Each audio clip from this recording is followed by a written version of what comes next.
Hey guys, I'm Anna, and today I'm going to show you how to fix Better Sleep mobile app not working. So first of all, you need to make sure you're running the latest version of the app. Open up Play Store app on your device, and then tap on this search icon at the top of the screen.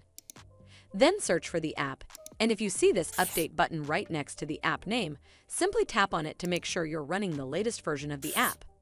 But if you still encounter this issue, then you need to clear app cache. Go to your device settings and then scroll all the way down to Apps and tap on it. From here, search for the app and then tap on it. Once you're on this screen, you need to scroll down and tap on Storage, and then tap on Clear Cache. Clearing app cache should fix the issue, but if it doesn't, then you need to completely reinstall the app. Follow the on-screen instructions to navigate all the way to this app page.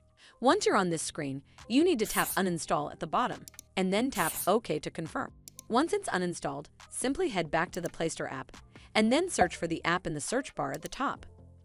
Over here, click on this button right next to the app name to install it back on your device. Hopefully this will fix the issue, and if it did, then make sure you give this video a super thanks by clicking on this heart icon to help support the channel, and don't forget to hit that subscribe button. We'll see you in the next one.